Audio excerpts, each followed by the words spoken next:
Sullivan's Island leaders are pursuing leads into illegal clear-cutting of the island's Maritime Forest. Charleston Clark spoke with island leaders to find out where the investigation stands and what new measures are in place to prevent further cutting. It's been about a month since the illegal cutting of the Maritime Forest, and right now nobody has been charged, but whoever did it could face years behind bars according to state law. As you can see on our Skyview 4 drone, last month someone illegally cut down part of the Maritime Forest. While there are a few leads in the case, no one has been charged. Some people, like Councilman Bachman Smith, are still upset about this incident. The fact is, this land is the town's property, but more so than that, it is kept by the town in trust for not only the people of Sullivan's Island, but for the people of South Carolina.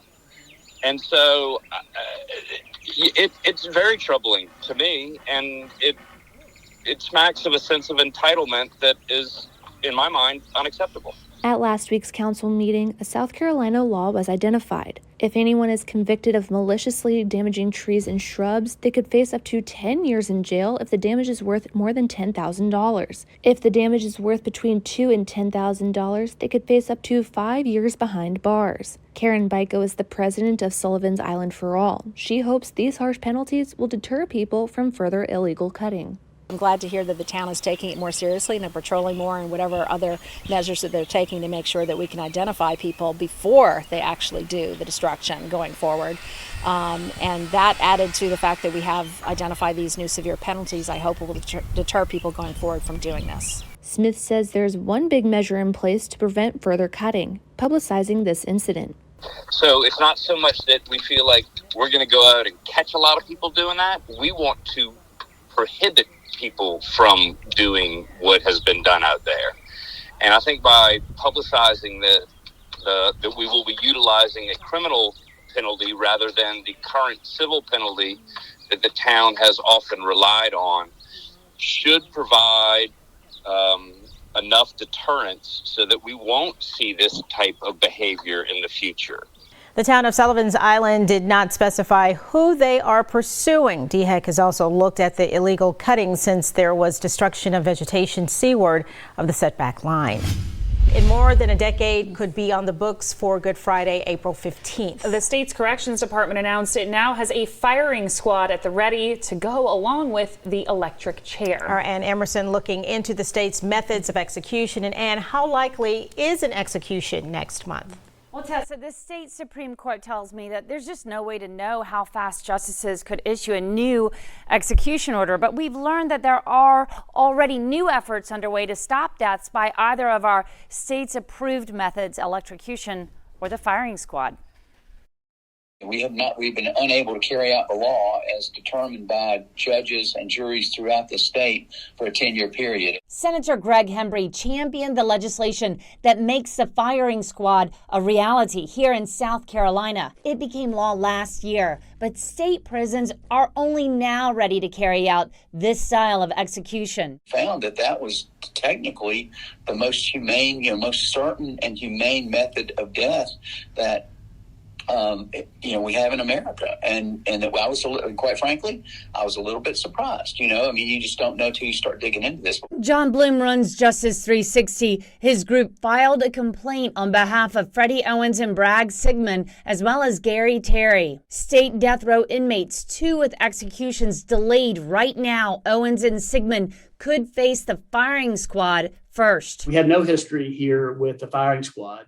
And no states use it really, except Utah has used it on a couple of occasions. Utah has executed 3 people by firing squad in 35 years. Mississippi and Oklahoma also have it as an option. Why South Carolina is going to be an outlier and the only state that will forcibly shoot or electrocute people. And right now, South Carolina is the only state where the electric chair is the primary method. Why? The lawmakers were determined to find a way to uphold the death penalty verdicts. Corrections officials assert that the lethal injection drugs are unavailable in South Carolina. The inmates facing execution are now asking, is this constitutional? Both Mr. Sigmund and Mr. Owens have said, let's just take a deep breath here. Let some judges examine this law because it's new, right? It's unprecedented and it makes South Carolina an outlier. and before you go around and set an execution date. Senator Hembury is also driving the legislation that will shield pharmaceutical companies who make lethal injection drugs. He wants them to remain anonymous in order to make these drugs available again. Assembly tonight accusing Richland County deputies of using excessive force. The claim comes 2 days after deputies shot and killed a 34-year-old man. Our Brittany Breeding is live right now at the Richland County Sheriff's Department in a story you will only see on Watch Fox News. Brittany, you spoke with the family's attorney. What did they tell you?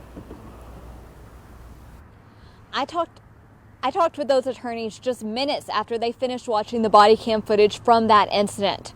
They say more should have been done before shots were fired. Ground, drop the weapon! These are the moments that led up to Richland County deputies shooting Irvin Moore Charlie at his home on Haywood Brockington Road Saturday night. You hear a deputy telling him several times to drop the wooden stake he had in his hand. Authorities say the deputy shot the 34-year-old when he rushed at them with the weapon. The family, along with the family's legal representatives, do believe that this killing was not justified. Attorney Shaquana Catino says more could have been done to avoid the deadly outcome. Catino says Moore had schizophrenia and that deputies had responded to the home for mental health calls multiple times. On Saturday, authorities say they were responding to a domestic call. The officers called him by name. They were very familiar with this family, and they were very familiar with the fact that he had a mental health issue. Sheriff Leon Lott released the body cam video of the incident Sunday afternoon and walked the public through what happened Saturday night. The deputy was giving him commands. He kept approaching the deputy. The deputy kept backing up as he was giving him commands. The deputy pulled his taser and attempted to use non-lethal to subdue the subject. The taser did not work. We don't need to lose anybody else to something like this, but we also have to protect our community and we have to protect our deputies. Before you take a life, you should try to use every measure available humanly possible, even if it means running away, right? To make sure that life is preserved. Attorneys say deputies need better training on mental health issues, and the family plans to pursue a lawsuit in the case. When you have a call where there's someone who is apparently disorientated, doesn't know what's going on, and doesn't even speak to you, I think before you use deadly force, you should probably call in a crisis response unit, talk to the family, ask the family, hey, what's going on with this person? We reached out to the Richland County Sheriff's Department, but they chose not to comment at this time.